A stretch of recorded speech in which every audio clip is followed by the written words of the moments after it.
Today is our topic of discussion is blood pressure regulation. We have done ECG, a little bit about the cardiac cycle and arrhythmias, the basics of ECG, and now we will start about the blood pressure regulation. As you all know that blood pressure is basically the amount of the force generated in the vessels due to the flow of the blood. It means that if the more blood flow, there will be a more pressure because the area remains same and the force will increase it. Or if the vessels will be constricted and the flow is same, then again the blood pressure increases because in this condition the area is decreasing and the flow is same. So arterial blood pressure is basically the force exerted by the blood on the vessel wall and vice versa. Blood pressure is product of two things. Blood pressure is the product of two things. So blood pressure is equal to cardiac output into peripheral vascular resistance. Somebody, आवाज सही नहीं आ रही है? Sir आवाज सही आ रही है आपकी सर. Okay. सरफराज बात कर. Okay, Sarfraz. So blood pressure is the product of two things, or product of two factors: cardiac output and the peripheral vascular resistance. Okay. Blood pressure is regulated by several things, or the several factors. For example, if there is very huge hemorrhage, like the blood uh, loss, for example, in injury or in some other conditions, there is a huge hemorrhage, so the amount of the blood will be decreases.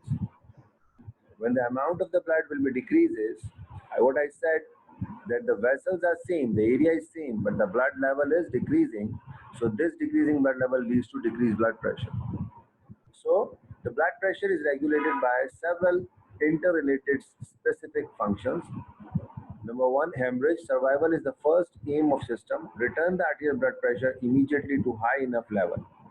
And if in this condition the hemorrhage, the blood pressure decreasing, what is the main target? That the blood pressure return at least its normal position. So when it will be returned at least its normal position, the person will be survived. Okay? Everyone is listening? Okay. Blood pressure is controlled by three mechanisms. Blood pressure is controlled by three mechanisms. Number one, rapid control. Within seconds or minutes, the blood pressure is controlled. Number two, intermediate control. Like it takes a little bit time, maybe 1 hour, maybe few minutes. And long-term control, it takes days to hours to days and days to weeks. So rapid control, intermediate control, and long-term control. Commonly, we can say that short-term regulation and the long-term regulation. Short-term regulation is the rapid control, and the long-term regulation is the, as it is written here, third control, which is called long-term control. Short-term control is also called nervous regulation, and long-term control is also called kidney regulation.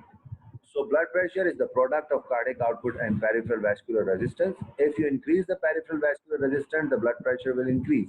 If you decrease the peripheral vascular resistance, the blood pressure will be decreased. If you increase the cardiac output, blood pressure increase. If you decrease the cardiac output, blood pressure decreases. So this is the direct relationship with the blood pressure about the cardiac output and peripheral vascular resistance. Okay.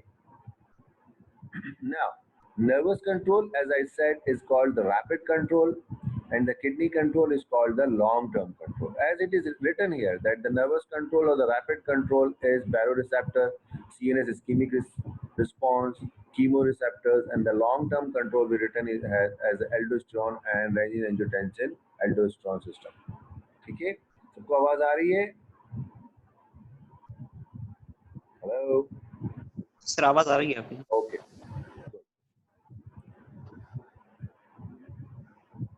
Okay. अब हम यहाँ बात करेंगे कि nervous regulation किस तरह होती है। अभी मैंने बताया कि नर्वस रेगुलेशन के अंदर हमें नर्व्स की जरूरत पड़ती है। कौन सी नर्व्स की जरूरत पड़ेगी हमें नर्वस रेगुलेशन में? नर्वस रेगुलेशन में हमें जरूरत पड़ेगी ऑटोनॉमिक नर्वस सिस्टम। हम थोड़ा बहुत पढ़ चुके हैं ऑटोनॉमिक के हवाले से, that autonomic nervous system is a sympathetic nervous system and the parasympathetic nervous system. Sympathetic nervous system is the system which can lead to vasoconstriction, and due to that vasoconstriction, the blood pressure increases. Peripheral vascular resistance increases and the blood pressure increases. Also, sympathetic nervous system leads to increased cardiac output. Means it causes increased cardiac output, and this increased cardiac output also leads to increased blood pressure. So both of the factors, the cardiac output and peripheral vascular resistance, are increased by the sympathetic nervous system. And this sympathetic nervous system vasoconstriction is by alpha receptors. Anybody know about alpha receptors? What is alpha receptors? This is alpha adrenergic receptor. Do you have any idea about alpha adrenergic? बेटा ये मैंने कहा था ना, chat को आप please everyone पे कर दो। फरहान ये बार बार उस पे चली जाती है। Okay, so sympathetic vasoconstriction is by alpha adrenergic receptors, and vasoconstriction of arteriole result in the increased vascular resistance and the redistribution of blood flow. अच्छा, मैं आपको एक बात यहाँ पे बताऊं। I'll tell you one thing. I'll tell you one thing.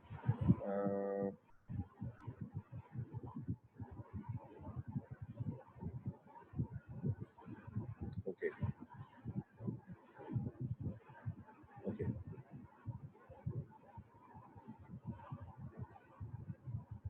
ये देखो, ये बड़ी आर्टरी है। ये बड़ी आर्टरी रीडिस्ट्रीब्यूट होगी स्मॉलर आर्टरीज में, फिर ये और होगी रीडिस्ट्रीब्यूट और स्मॉलर आर्टरीज में, ठीक है। और फिर ये स्मॉलर आर्टरी रीडिस्ट्रीब्यूट होंगी और छोटी आर्टरीज में, और फिर ये और छोटी आर्टरी रीडिस्ट्रीब्यूट होंगी आर्टीरियोल्स में। फिर आर्टीरियोल्स के आगे आपका आ जाएगा कैपिलरी नेटवर्क, और कैपिलरी नेटवर्क के बाद आपका आ जाएगा वेन्यूल। सो ये है आर्टीरियोल और ये है वेन्यूल, और ये आपकी है कैपिलरीज।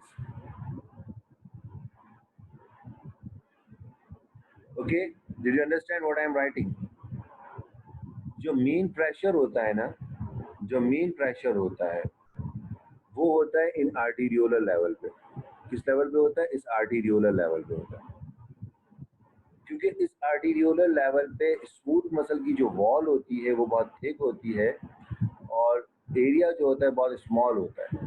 तो यहाँ पे आके मेनली पेरिफेरल वैस्कुलर रेजिस्टेंस का जो हम बोलते हैं ना, पेरिफेरल वैस्कुलर रेजिस्टेंस बढ़ा, that peripheral vascular resistance basically the area where it increases is the arteriole.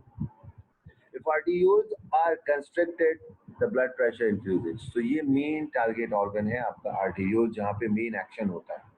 Although पूरी आर्टरी पे भी होता है, but the main action is here, क्योंकि ये इसके बाद फॉरन ब्लड को किस में जाना है?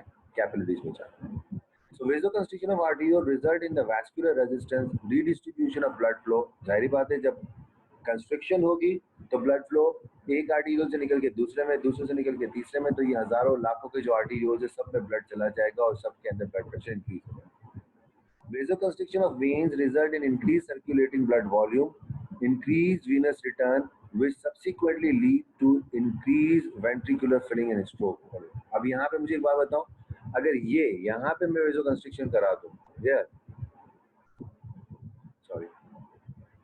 if I will do vasoconstriction here, इस जगह पे, आवाज नहीं आ रही बेटा? सर आवाज आ रही है आपकी। गुड।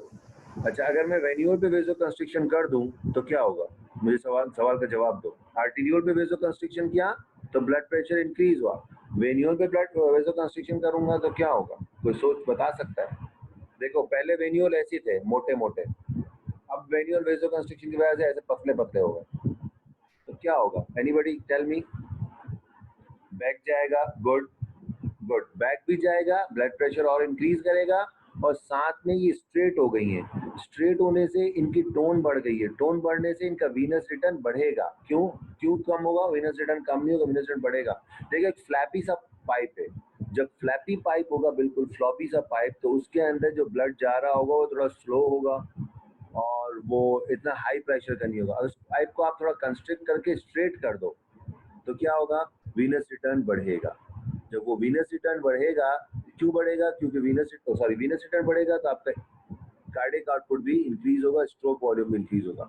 तो not only the vasoconstriction leads to only increase peripheral vascular resistance, but it can lead to increase cardiac output. So vasoconstriction of vein leads to increased circulating blood volume, increased blood venous return, which subsequently lead to increased ventricular filling and stroke volume. Increase in the activity of heart rate increases and the contractility also increases. Good. Increase immediately.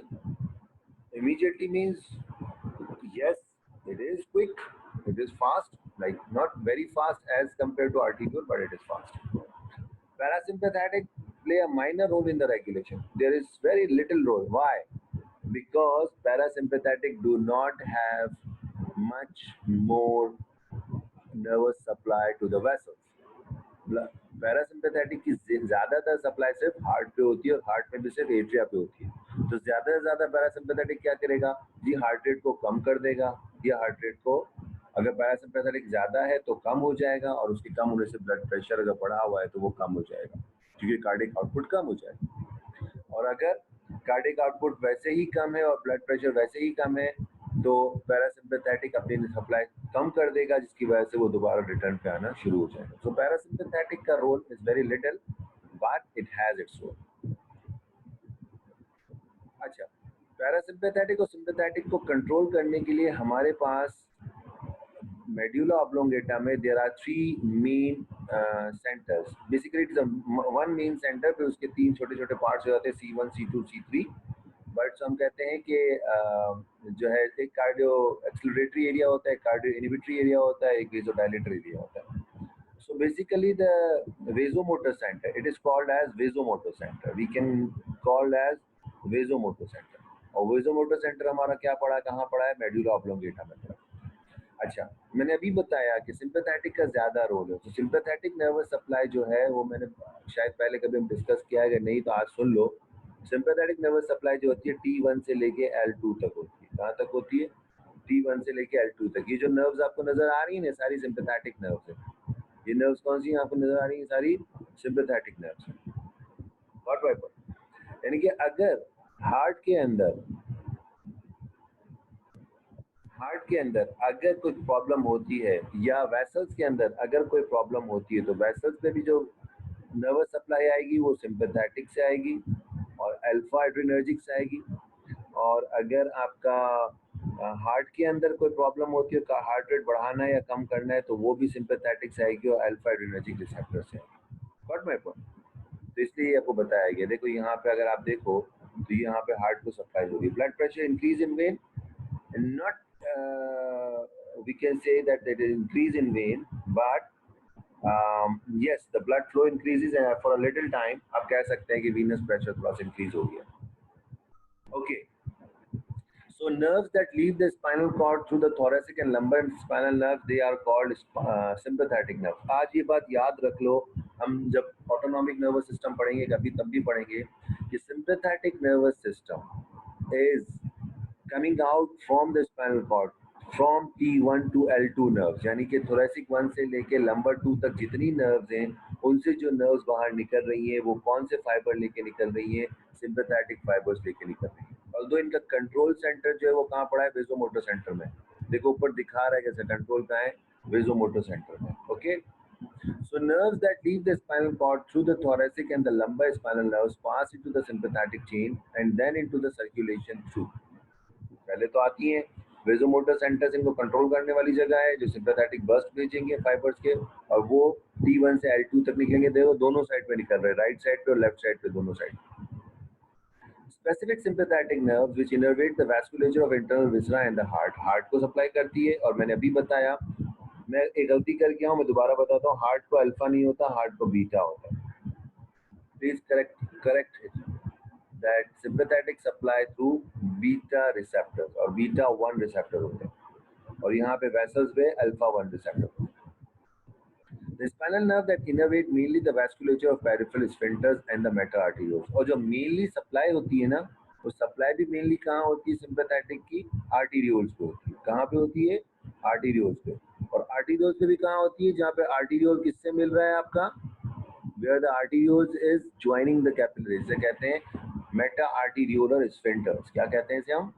Meta arteriolar sphincter. तो मैं दोबारा repeat करता हूँ, whenever there is, say for example, decrease in heart rate and the person's body try to increase it, it can increase by either vasoconstriction through alpha 1 receptors and increasing the peripheral vascular resistance,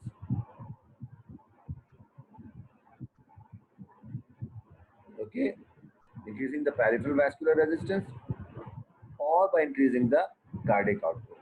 और इसको increase करने के लिए हमारे पास जो centre है वो vasomotor centre है, जो कि किस में पड़ा हुआ है? हमारा मेडुलम में पड़ा हुआ है। और हमारी स्पाइनल नर्व्स हैं, और स्पाइनल नर्व्स जो T1 से L2 तक निकलती हैं, उन्हें हम कहते हैं sympathetic nerves।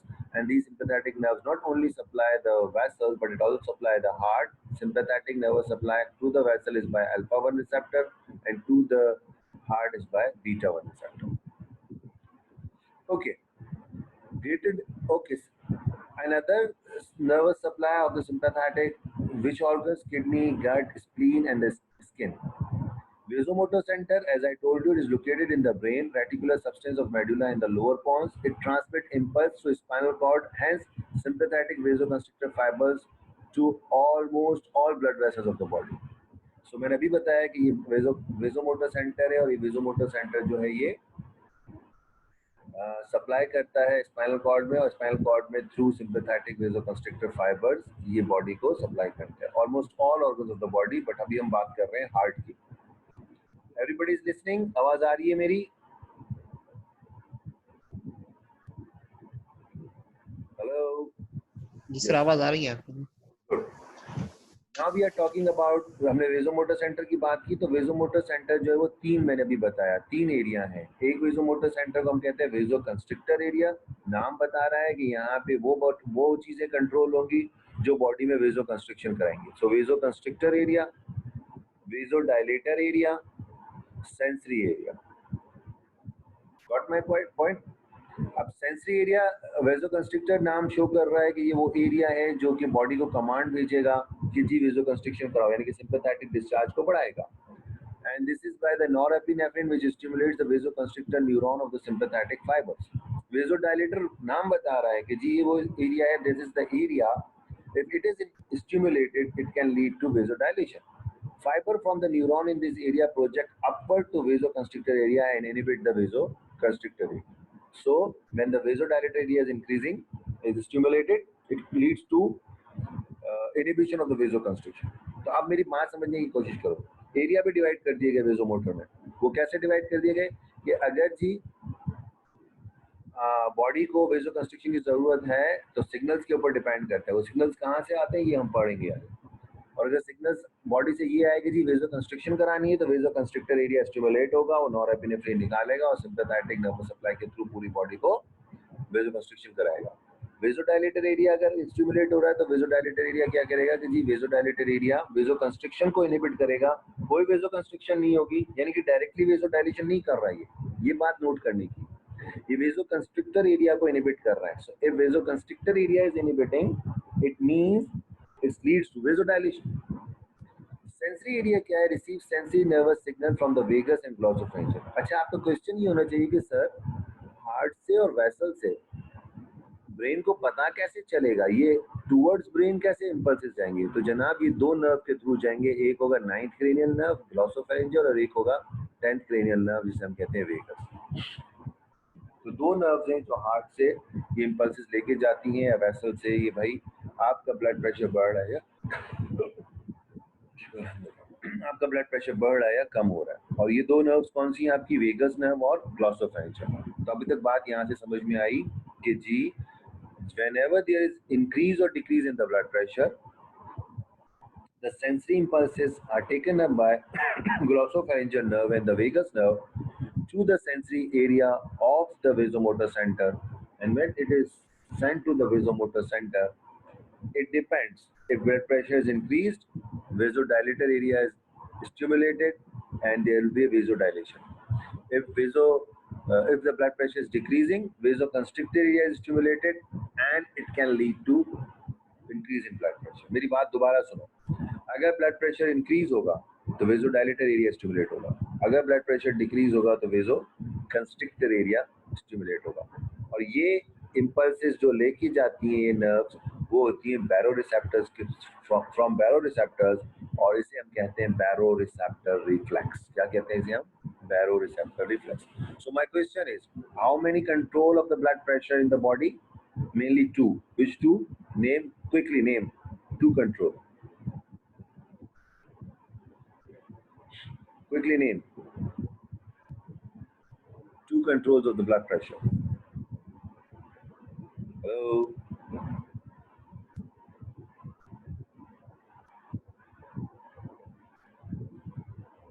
Hello. Nervous control and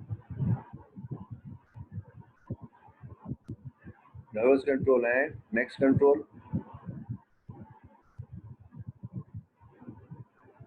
Short term and the long term control. Good. So short term is the nervous and the long term is the kidney control. अच्छा, short term control में ये बताओ कौन सी nerves involved होंगी which will take impulses, sensory impulses from the heart to the brain and from brain to the heart. Which nerves are involved in the short term? Quickly. T1 to L2 से क्या कहते हैं? Sympathetic. Good. और जो sensory impulses लेके जाएगी जी heart rate तेज हो रहा है या हार्ट रेट कम हो रहा है, सिंपैथेटिक. गुड. जो वो कौन सी होंगी? सिंपैथेटिक नहीं, सिंपैथेटिक तो आपका आउटपुट देंगी अल्फा 1 पे. Vagus and the glossopharyngeal. Vagus and the glossopharyngeal heart से इंपल्सेस लेके जाएंगी. Good. Vagus and the glossopharyngeal. अब वापसी जो होगा वो सिंपैथेटिक के होगा और इस रिफ्लेक्स को हम कहते हैं baroreceptor reflex. Good. Okay. Now यहाँ दोबारा देख लो, ये वही बात है. जल्दी से मैं क्विकली जाता हूँ. ये आर्टीरियोल बड़े वाले हैं, ये छोटे आर्टीरियोल्स हैं. यहाँ पे ये मेटा आर्टीरियोल और कैपिलरी स्फिंक्टर्स हैं, फिर ये कैपिलरीज हैं and these are venules. Got my point? इसको आप पढ़ लेना, ये सेम है. सर जब वेसल्स कंस्ट्रिक्ट हो जाएगा तो ब्लड प्रेशर इंक्रीज होना चाहिए. यस, जब वेसल कंस्ट्रिक्ट होगा तो ब्लड प्रेशर इंक्रीज होगा.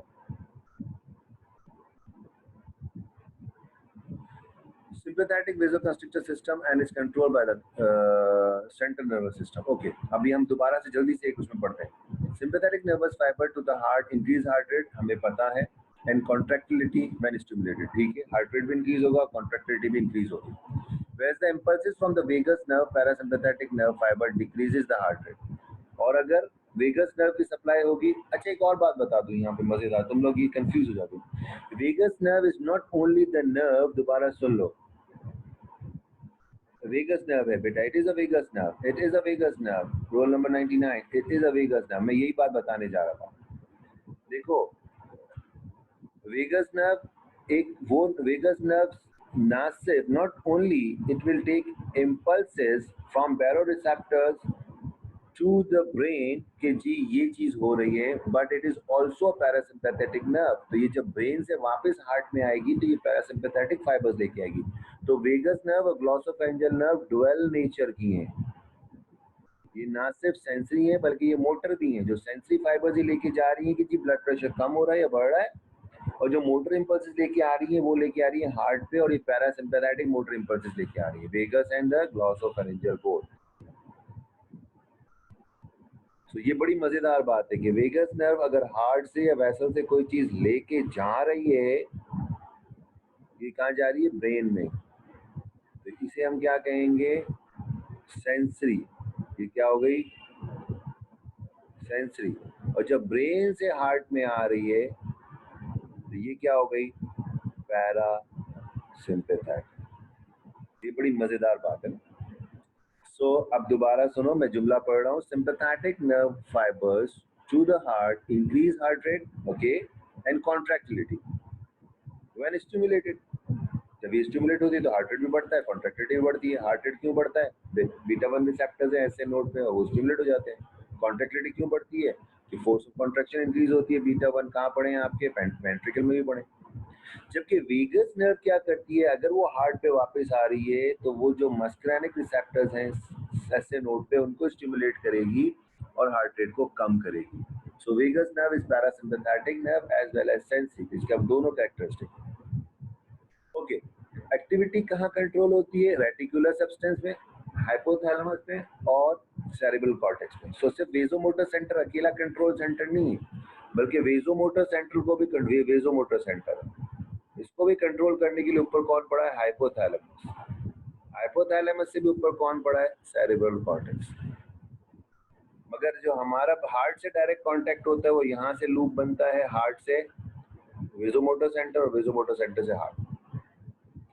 बात समझ में आ रही है ना, got my point. Reticular substance इसलिए लिखा है कि यहीं पे आपका मेडुला में वेजोमोटर सेंटर पड़ा हुआ है। Okay, so control activity of vasomotor center by sympathetic and the parasympathetic, and the brain area which control the blood pressure are reticular substances, hypothalamus and cerebral cortex.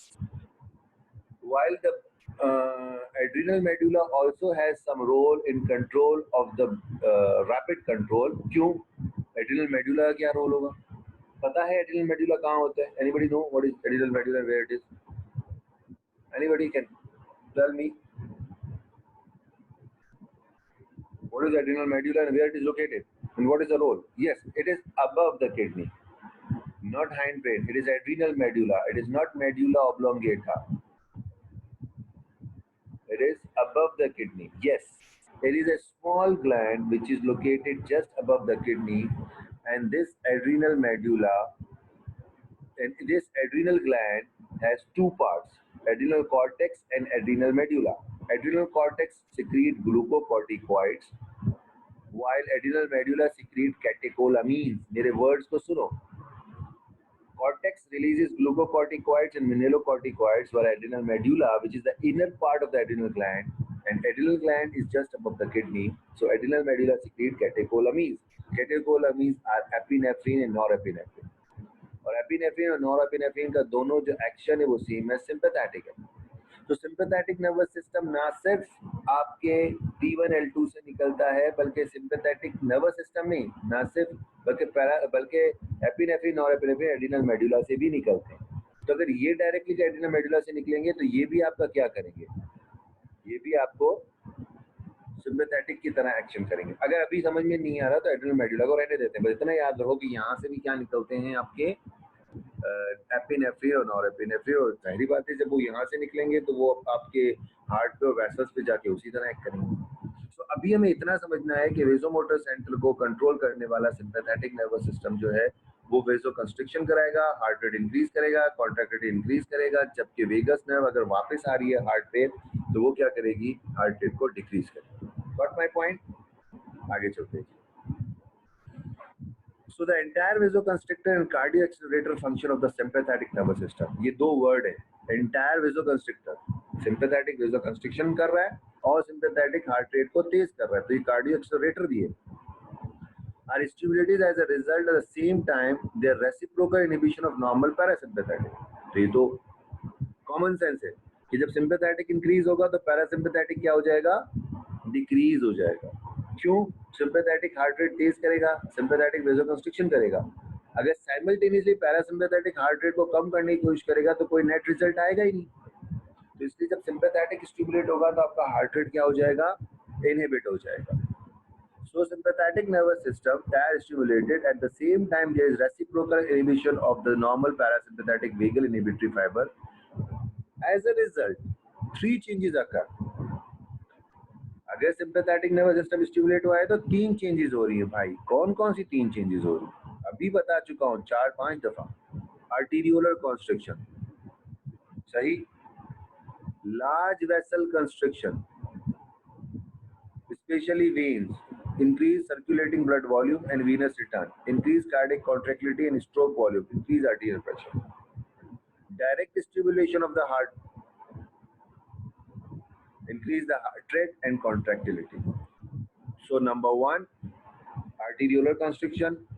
Number 2, large vessel constriction. Number 3, increased heart activity, and this all leads to This all leads to, ये सब लेके क्या करता है, increase blood pressure. This all leads to increased blood pressure. These events can double the arterial pressure within 10 to 15 seconds. भाई time देखो. Sudden inhibition can decrease the blood pressure within 10 to 14 seconds. तो blood pressure double हो रहा है within 10 to 15 seconds, और अगर कम करने की जरूरत पड़ रही है तो कब हो रहा है ये, आपका within 10 to 40 seconds. Got it? Increase arterial pressure during exercise. During exercise आपका क्या होता है, exercising active muscles require more blood flow, local vasodilatory mechanism, और elevation of arterial pressure increase 30 to 40% increase. Part of the adrenal gland, third point समझ नहीं आया. देखो, adrenal gland एक gland है जो कि किडनी के ऊपर पड़ा है, और उस ग्लैंड के अंदर का पार्ट जो है उसे कहते हैं एड्रिनल मेड्यूला, और उस एड्रिनल मेड्यूला से एपिनेफ्रिन और नॉरएपिनेफ्रिन निकलते हैं. तो जब कभी भी सिंपैथेटिक डिस्चार्ज बढ़ रहा होगा तो वो तो वैसोकंस्ट्रिक्शन करा रहा होगा, अगर साथ में और कौन भी होगा, और क्या होगा साथ में आपका सिंपैथेटिक, आपका एड्रिनल मेड्यूला से एपिनेफ्रिन और नॉरएपिनेफ्रिन में निकलेगा जो सर्कुलेटिंग ब्लड में आएगा, और सर्कुलेटिंग ब्लड में आने के बाद वो भी आपका ब्लड प्रेशर इंक्रीज करा सकता है. तो सिर्फ सिंपैथेटिक नर्वस सिस्टम ही नॉरएपिनेफ्रिन एपिनेफ्रिन नहीं निकालते, rather the adrenal medulla also secrete epinephrine norepinephrine, which if they comes into the blood they also leads to increase in blood pressure. This is the role. So आर्टियल pressure जो है वो बढ़ता है exercise में, जाहिर बात है इंक्रीज डिमांड हो जाएगी मसल्स की, तो लोकल ब्लड फ्लो इंक्रीज हो जाएगा, आर्टियल ब्लड प्रेशर इंक्रीज होगा. Exercise is initiated by activation of motor area of the nervous system. ये थोड़ा सा आप देखना, सेम चीजें, कोई खास बात नहीं. So once signals have entered the medulla, secondary signal inhibit the vaso. अब मैं आपको बात बता रहा हूँ. अब जी जनाब हुआ ये, this is the heart. Okay, ये यहाँ चलो ये फिगर देखते हैं. ये बहुत अच्छी फिगर है, इसको करके अगर समझ में आ गया तो हम क्लास खत्म भी कर सकते हैं. देखो, ये हार्ट से ब्लड फ्लो यहाँ जा रहा है आर्टरी एओर्टा में, और एओर्टा में ये जो आपको नर्व्स नजर आ रही हैं, ये जो एओर्टा में नजर आ रही हैं, ये ठीक है, ये स्मॉल रिसेप्टर्स हैं, and these receptors are called baroreceptors. जिसे हम क्या कहते हैं, बैरो रिसेप्टर्स. ये baroreceptors also called stretch receptors. And ये हार्ट से जब ब्लड बाहर आएगा एओर्टा में, तब ये डिटेक्ट करेंगे कि उसका फ्लो तेज है या स्लो है. अगर तो फ्लो उसका बहुत तेज है, हार्ट के अंदर जो ब्लड आ रहा है बहुत तेजी से आ रहा है, इसका मतलब है हार्ट बहुत तेजी से पंप कर रहा है, तो ब्लड प्रेशर बहुत ज्यादा है. और अगर हार्ट बहुत कम आउटपुट कर रहा है तो ब्लड का प्रेशर या फ्लो जो होगा स्लो होगा, तो ये डिटेक्ट करेंगे, कम स्ट्रेच होंगे कि जी ब्लड का फ्लो बहुत कम है तो ब्लड प्रेशर कम है. तो baroreceptors basically are the stretch receptors which detects that is it what I can call the blood pressure is increase or decrease. So baroreceptors aorta में भी होते हैं, और baroreceptors आपका bifurcation of common carotid artery में भी होते हैं. तो दो baroreceptors होते हैं, एक in the aorta, एंड दूसरा जो होता है कॉमन कैरोटिड आर्टरी की बाइफर्केशन पे, तो उसे हम कहते हैं एओर्टिक बायोरिसेप्टर्स, और उसे हम कहते हैं कैरोटिड बायोरिसेप्टर्स. और ये देखो, ये दोनों जो हैं इनको कैरी करके जो लेके जा रही हैं नर्व्स, वो नर्व्स कौन सी हैं आपकी, सॉरी मेरा एरो जरा गलत हो गया, और ये जो नर्व्स जा रही हैं आपको, ये जो है ये हेरिंग्स ब्रूअर नर्व है बेसिकली, जो एओर्टिक और कैरोटिड बायोरिसेप्टर से जा रही है, और जो आगे जाके कन्वर्ट हो जाएगी ग्लॉसोफेरिंजियल नर्व में, और ये वेगस नर्व है. तो मैंने अभी आपको बताया कि बैरोरिसेप्टर से क्या ब्लड प्रेशर की स्ट्रेचिंग ज्यादा हो रही है बैरोरिसेप्टर्स की, और ब्लड प्रेशर ज्यादा है, ये कौन लेके जाएगा, आपका ग्लॉसोफेरिंजियल नर्व एंड द वेगस. और ये कहाँ लेके जाएंगे, आपके vasomotor centre.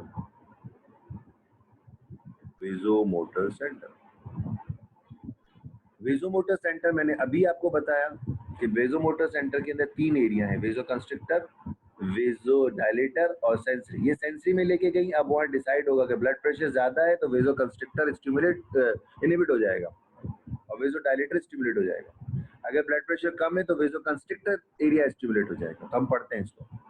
Baroreceptor are the receptor which are spray type nerve endings. They are located in the wall of the large arterial vessels. कौन कौन सी vessels हैं? आपकी आर्च ऑफ एओर्टा में है और आपके इंटरनल कैरोटिड आर्टरी के अंदर है, या आप तो bifurcation of common carotid artery कह लो। और इनका स्टिमुलेशन क्या है? इनका स्टिमुलेशन है स्ट्रेच। इनका स्टिमुलेशन क्या है? इनका स्टिमुलेशन है स्ट्रेच। जितना स्ट्रेच होंगे, जितना ब्लड प्रेशर ज्यादा होगा, उतना स्ट्रेच होंगे। Everybody is listening? सबको समझ में आ रहा है कि मैं क्या कह रहा हूँ, कि बस ऐसे ही सुन रहे हो?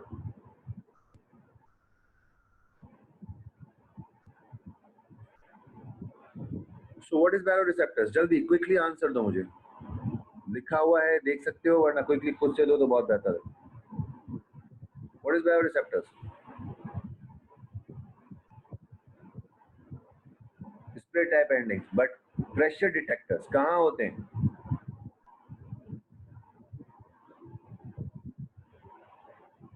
एओर्टा में। और वेसल्स, कौन सी vessels? Carotid artery mainly bifurcation में। और ये क्या डिटेक्ट करते हैं? Change in the blood pressure. ठीक है, good. Change in the blood pressure, good. So for example, normally the carotid baroreceptors are not stimulated by pressure between 0 to 60. देखो बड़ी important बात है।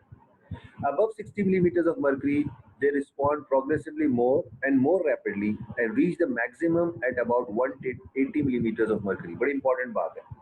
Normally 60 millimeters of mercury तक baroreceptors कहते हैं carotid specially कि कोई चीज नहीं है, मगर अगर 180 60 से ऊपर ब्लड प्रेशर जाना शुरू हो तो इनके अंदर स्टिमुलेशन होती है और 180 तक ये मैक्सिमम हो जाते हैं।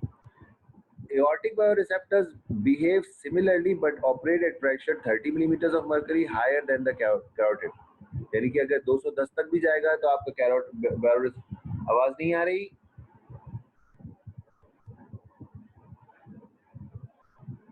आवाज आ रही है बेटा? सरफराज, ओके।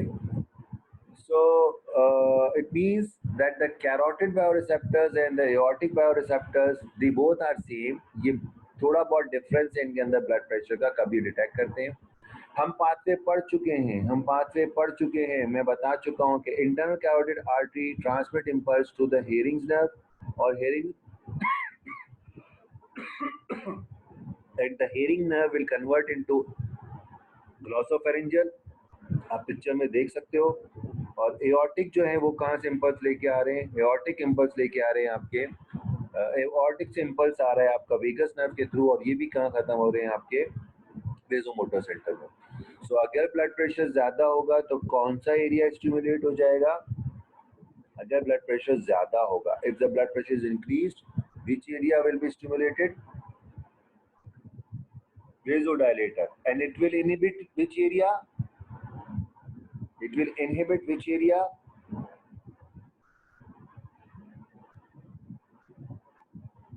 Vasoconstrictor. Good. और अगर ब्लड प्रेशर कम होगा तो क्या होगा? अच्छा ठीक है उमैर ठीक है। उमैर आवाज आ रही है? खत्म कर दूं सर? आ गए?